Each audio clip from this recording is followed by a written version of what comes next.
you're with the High Plains Drifters, and you got a song out just in time for Christmas, Santa Bring My Girlfriend Back.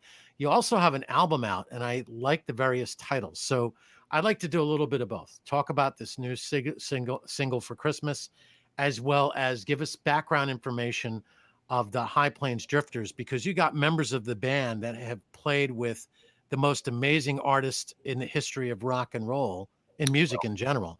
So why don't you give us a little bit background of the guys that are in the band and who you've all worked with over the years? Okay.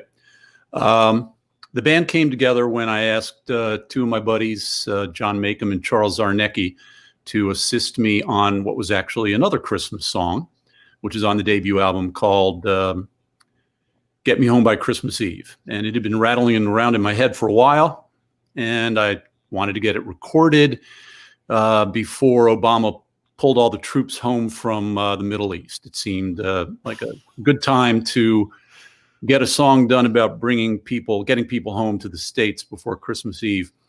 Charles at the time was assistant musical director for Jersey Boys on Broadway.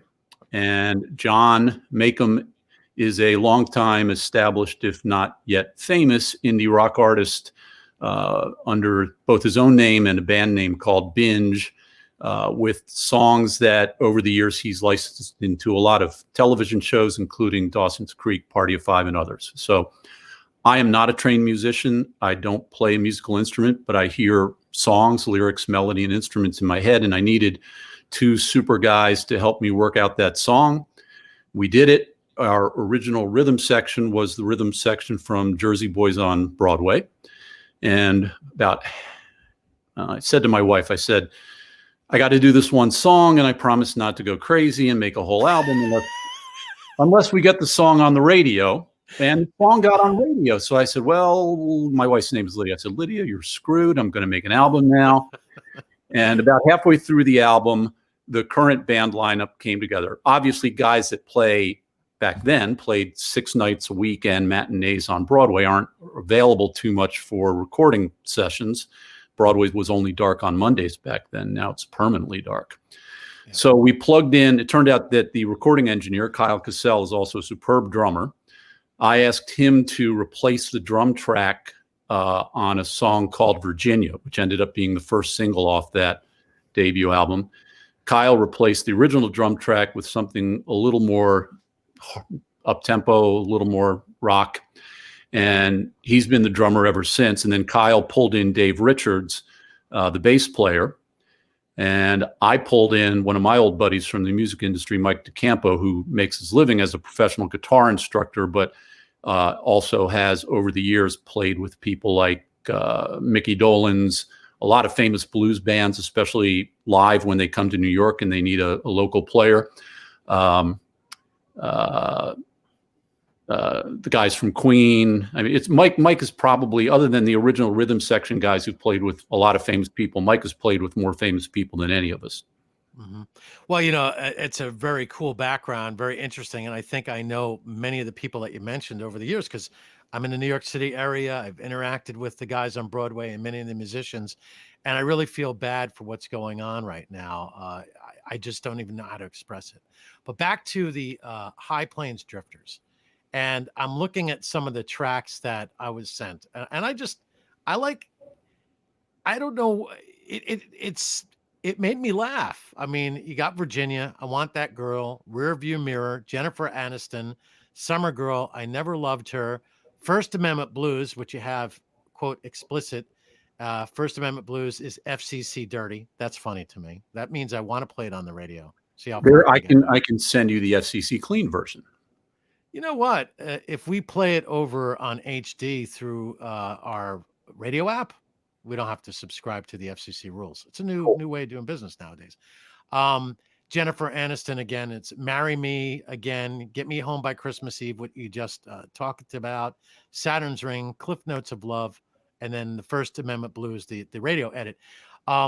This song that I heard was sent to me by your publicist, Jody. And it was Santa, Bring My Girlfriend Back. And I start listening to it. I'm like, oh, this is funny.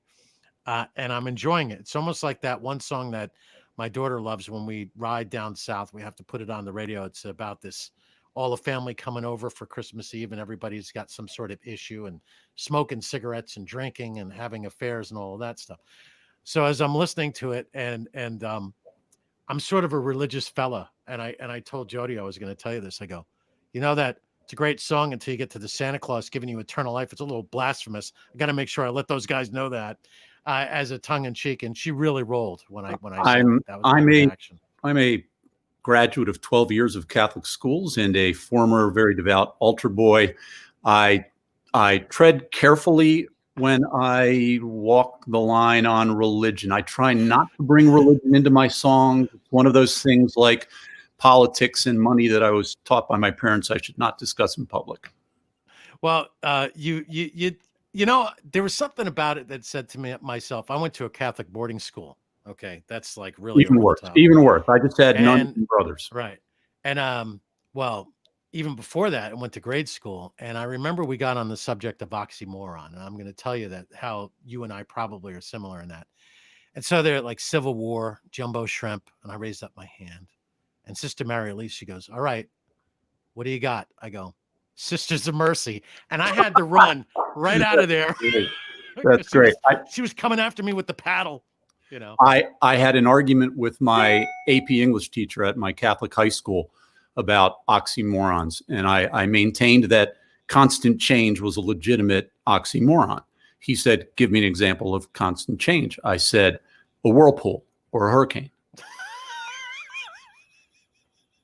I don't know if I won that argument, but I don't know. He probably had to think about it, and you probably won it by default, because after a while, our teachers that we grew up with, they would just walk away. And you know, we were also very good at getting remember the dittos, those copy the tests, the ones that were rolled off on the purple machines. Yeah, the ditto machine, I guess it was called. And there was that smell to it that we all liked. You know, always.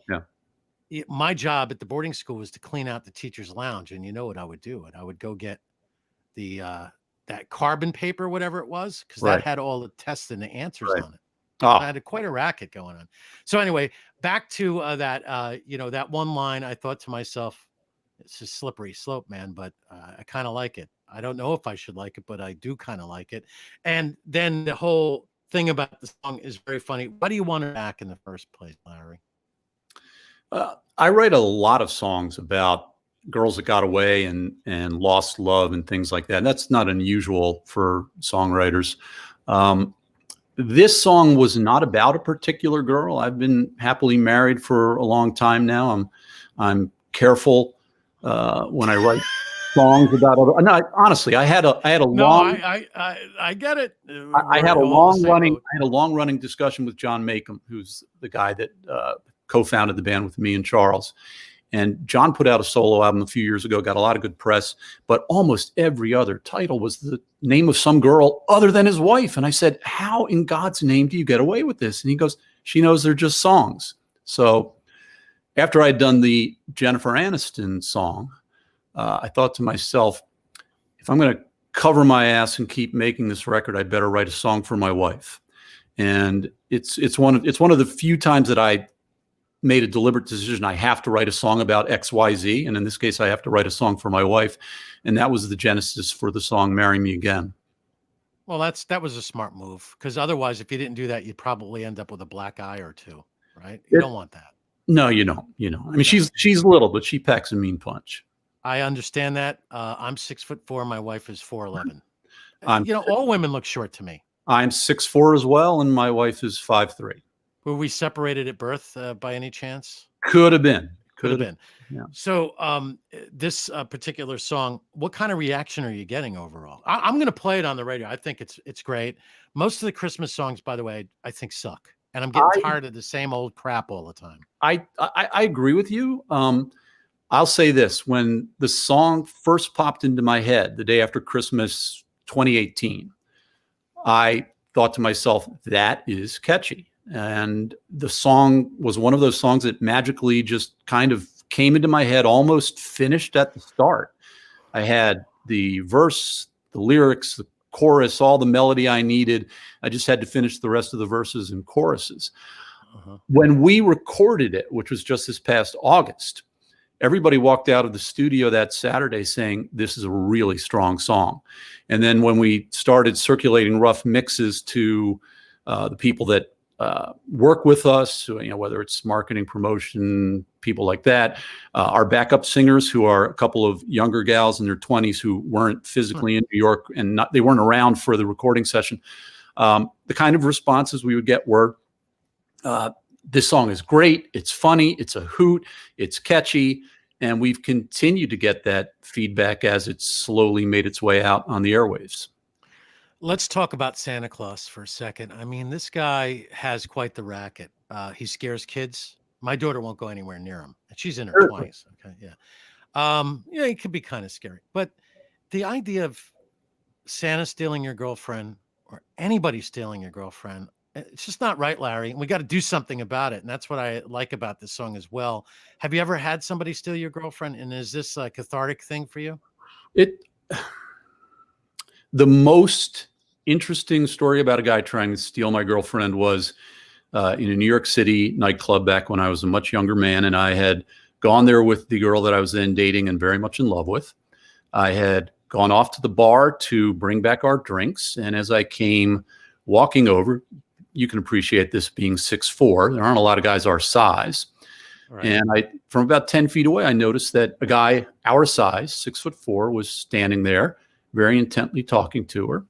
And as I got closer, I did a double take, and I didn't walk all the way up next to her. I stood back about a step and reached around and handed her a drink, because this guy was Christopher Reeve. Darn it. I mean, when you got Superman. You got Superman standing there hitting on your girlfriend. So damn it. There's nothing you can do unless you have kryptonite. There's nothing you can do. I had no kryptonite. You want to say something like, Superman, fly the hell out of here, go torture your own Lois Lane and leave my girlfriend alone. But I just handed her a drink. And by reputation, Christopher Reeve was always nothing but a gentleman. It didn't take him too long to see that she was with me. He reached over and introduced himself. I introduced myself, and then he took off. Of course he did. He's Superman. But in all fairness, Larry, if Wonder Woman was there, or maybe Captain Marvel, who's, by the way, my favorite of all the Marvels, because this Captain Marvel can like blow up ships and fly through the universe. She's got awesome powers. If the shoe was on the other foot, I guess nobody would blame you if you went with Wonder Woman or Captain Marvel. Depending on which actress was playing Wonder Woman, I guess. I guess, yeah, Gal Gadot. There's just no competition. I mean, you know. So Dan, Chris Reeves. Listen to me. I do Dan Reeves because I got football on the brain. Yeah. So Chris Reeves. I mean, he's Superman, and you can't really be mad over that. So after that, did you guys ever meet again, you and Superman?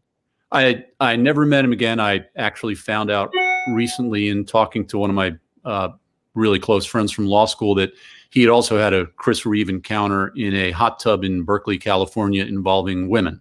Okay, listen, we don't want to talk about that and besmudge the legend of Superman any further than that, but still interesting. We'll have to get that one off the air.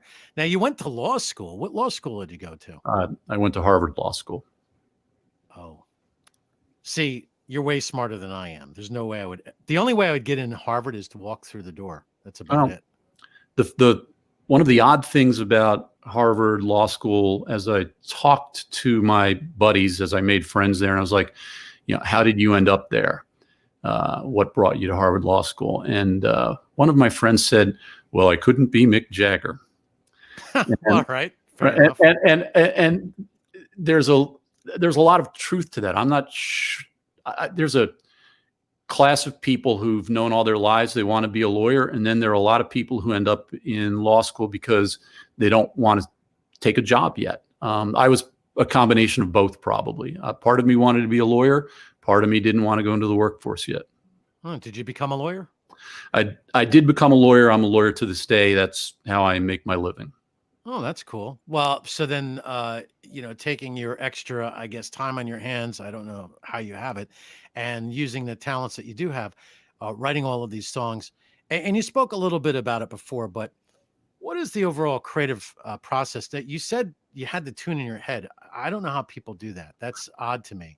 It's It's hard to explain, but if you've seen other songwriters interviewed, you'll hear the same story recurring, whether it's Paul McCartney, who famously and often talks about how he woke up one day with a melody in his head. He walked around for 2 weeks asking all of the Beatles, George Martin, the engineers, his friends, do you know this song? Do you know this song? Have you ever heard this song? And they said, no, Paul, it must be yours.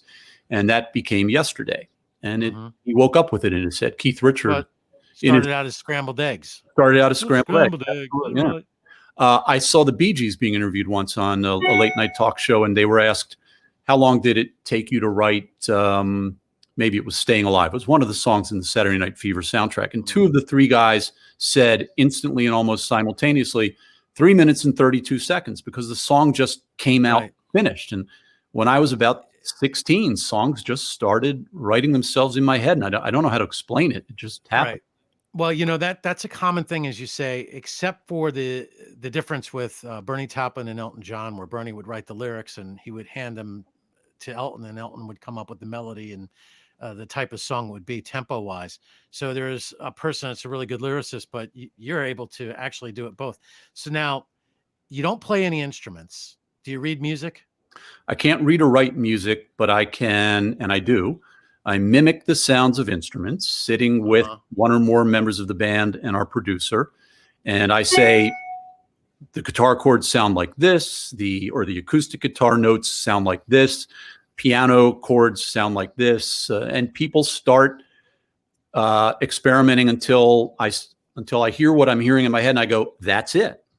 That's an awesome way of doing it. I will tell you that Dave Mason is another person that, much like you, can't read music, but somehow he comes up with Feeling All Right and these treasures over these that we've heard. And that has always really interested me, how people can come up with that. Some on the radio side of things, you know, I don't know if you're in the New York area. I'm in Connecticut, outside the city, but I've worked in the city all my life. So, you know, you might have been driving around one night and hear me on Q1043 many years ago, or perhaps on a station I used to be on I-95 in Danbury, Connecticut. I've only been in Connecticut the last 3 years, so most of the stations I were getting were the Manhattan ones. Okay, so you know, you probably heard my voice, and then people ask me, like, how do you decide how you're going to present this or do this production or create this or that? And I would say, look, I can't really put it in words, but I have this sound palette of ideas. These are my colors that I work with.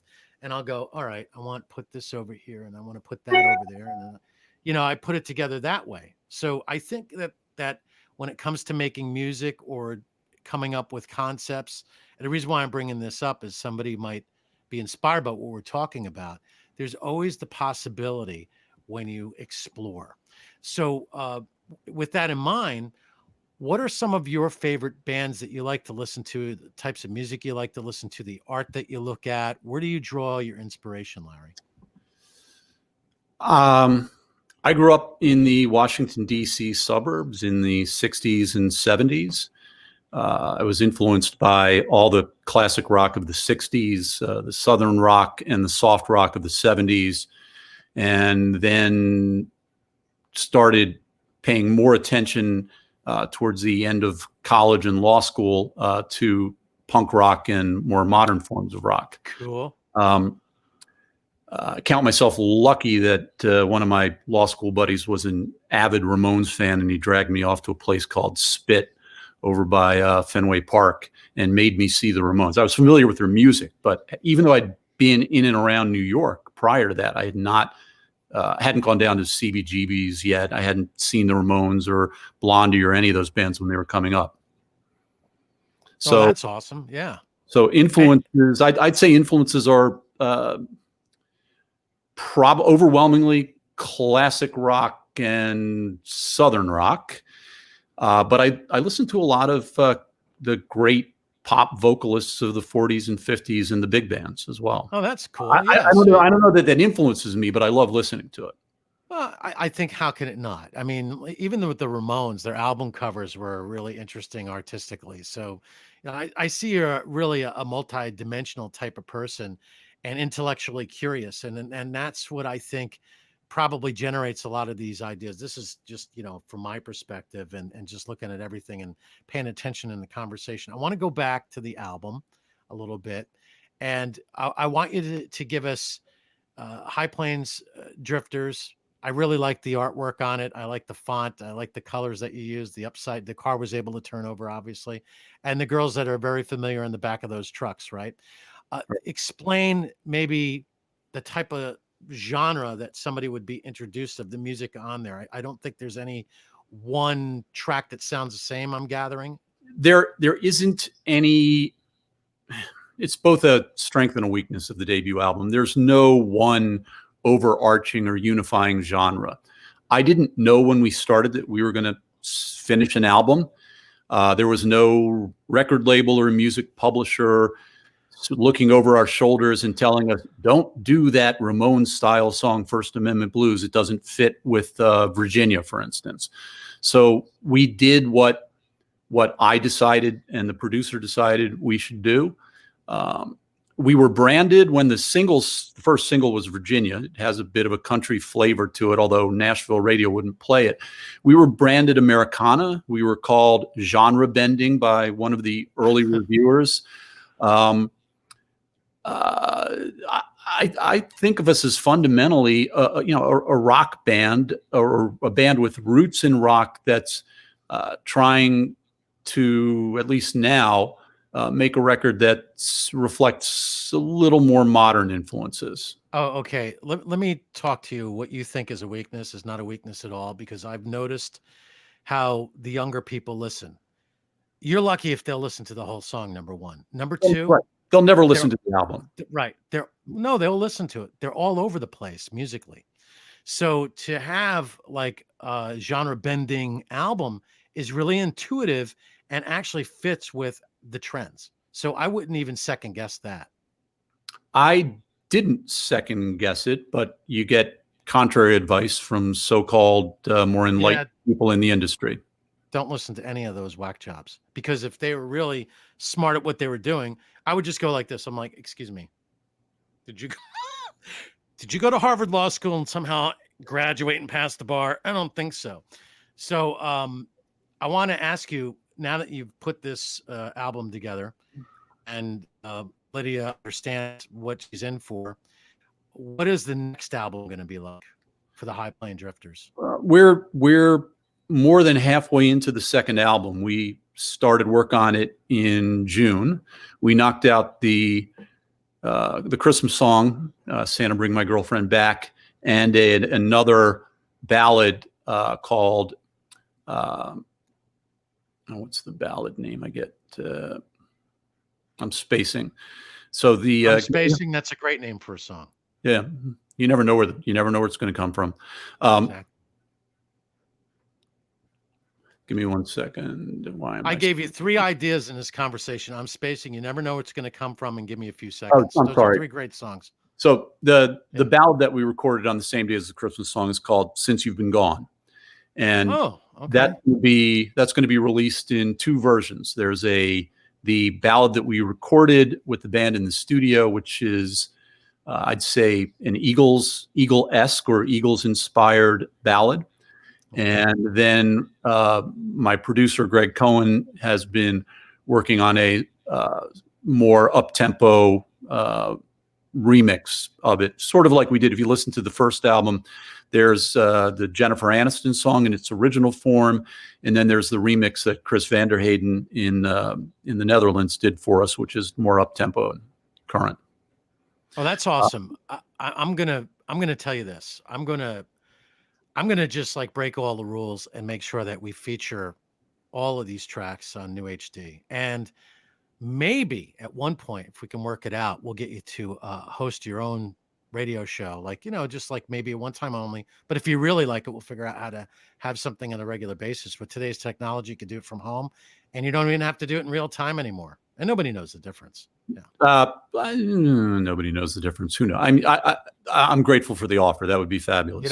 Let me tell you, I know that nobody knows the difference. The stuff I've pulled, I had to say, be very careful. The stuff I have pulled over the years, I think even Orson Welles, he was the big fat guy, right? Who did the he became big. War of the World. Yeah. Yeah. I think that it would rival War of the Worlds. I mean, there were times, I can't tell you certain stories, but let me just put it this way. There were times where Paul McCartney was not in the studio, but everybody thought he was, and everybody was waiting downstairs for him at the radio station. On your show? Oh, yes. I'm an expert at that kind of stuff. That takes something to pull that off. I will teach you what I know, and we'll pull it off. But I think that this would be great to feature your music. I like doing things differently. I don't like the same old, same old. Let me just say, I appreciate you. I really do. I think this is fantastic. And I'm not blowing smoke. This is just great. So keep up the good work. Don't listen to any of the experts because they really don't know what they're talking about anyway. Just, you got to stick to, who you are and have a good core around you, which you've done. I'm lucky to work with the guys that I work with. They're all brilliant musicians in their own right, and they've enabled me to realize the songs that are rattling around in my head in ways that on my own I never could. I always tell people when they say, "What do you like most about what you do?" And I say, it's the recording process. It's putting the record out and all the marketing and promotion, all that stuff. It's that's not my thing. I don't fully understand what marketing and promotion people do, but watching the song come together in the studio and seeing the different parts that each of the guys in the band brings to it, or even our backup singers, when the girls start to do their parts, everyone brings something. When you're lucky, something really, really cool. Like, go back to the debut album. I don't know if you've heard it yet. The song "Rearview Mirror" is my love song to New York City. If you listen to the lyrics, it's about the city that, although I was born just outside there, I didn't grow up there, but I've been there since I got out of college and law school. And we thought we were done with the song when we were listening to a preliminary mix of it when Mike DeCampo, who's the other guitarist in the band, he's the guy that worked with Brian May and Mickey Dolenz and all these blues legends, and who teaches guitar for a living. Mike said, "Plug me in." Greg's the producer. He said, "Plug me in, Greg. I hear a little Chuck Berry thing going on in my head that I'd like to put on this song." And this was within a month after Chuck had passed. And we were all in the control room. Mike plugged in an electric guitar, and he played the guitar solo that you hear at the end of that song in a single take. It was never edited, never comped, no cutting, no pasting. And it was brilliant. And when things like that happen, it's like there's no place you'd rather be than in a studio with guys like this doing that kind of work. Awesome. You can follow the High Plain Drifters at facebook.com/HPD Music. That's really easy to remember. HPD Music. HPD Music, yes. Yeah, that's brilliant. Whoever came up with that, kudos. The marketing geniuses, of course. The marketing geniuses. Of course. Obviously, All right. Well, thank you very much for your time. Anything else you wanted to add before we go? I'm grateful to you for spinning the record. It's hard for artists like us. We're unsigned. It's hard for us to get recognition. We think that Santa Bring My Girlfriend Back deserves a place alongside some of the great Christmas songs of the last 50 years.